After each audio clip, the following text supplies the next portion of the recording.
নমস্কার বন্ধুরা, আবারও তোমাদেরকে স্বাগত একটা নতুন ভিডিওতে। আজকে আমি তোমাদের সাথে শেয়ার করছি যে রেসিপিটি, সেটি ভীষণই হেলদি, টেস্টি আর খুব সহজেই কিন্তু তৈরি করে ফেলা যায়।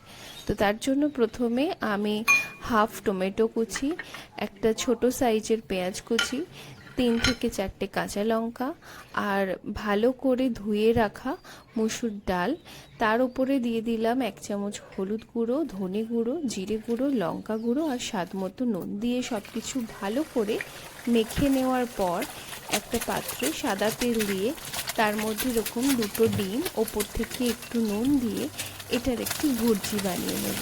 এই ভুর্জিটা তোমরা সরষের তেলেও করে নিতে পারো। এইবার ভুর্জি ভালো করে ভেজে নিয়ে সাইডে তুলে রেখে এই কড়ার মধ্যেই আমি একটু সরষের তেল দিয়ে দেব। তার উপরে 4টে মতো শুকনো লঙ্কা আর 6টা রসুনের কোয়া দিয়ে মাখিয়ে রাখা মসুর ডাল এর মধ্যে দিয়ে দেব। এই মসুর ডালটা মাখাটাই কিন্তু এই রান্নার একটা মানে সব থেকে বড় কাজ। বাকি কিন্তু কিছুই করতে লাগবে না, মসুর ডালটা একটু সময় নিয়ে ভালো করে মাখাতে হবে। এইবার এইভাবে কড়ার মধ্যে 2 মিনিট মতো মিডিয়াম ফ্লেমে ভালো করে তেলের সাথে মসুর ডালের মিশ্রণটাকে মাখিয়ে নিয়ে এর মধ্যে হাফ কাপ পরিমাণ জল আমরা দিয়ে দেব। জল দেওয়ার পরে 4 থেকে 5 মিনিট ঢাকা দিয়ে মিডিয়াম ফ্লেমে ফোটানোর পর দেখবে এই রকম জলটা অনেকটা মরে আসবে। তখন এর উপরে ডিমের ভুর্জিটা দিয়ে আবারও 2 থেকে 3 মিনিট ভালো করে এটা কষিয়ে নেব।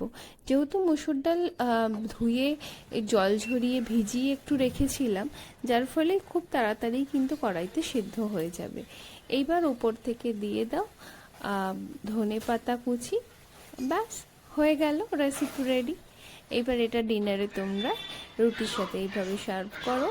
মানে যতটা হেলদি ততটাই টেস্টি, প্রোটিনে ভরপুর আর বানাতে সব মিলিয়ে 10 মিনিট। মানে আমার মনে হয় চটজলদি রেসিপি বলতে এর থেকে বেটার আর কিছু হতেই পারে না। আর যারা নতুন রান্না শিখছো তাদের জন্য কিন্তু এটা একটা দারুণ আইডিয়া, ট্রাই করে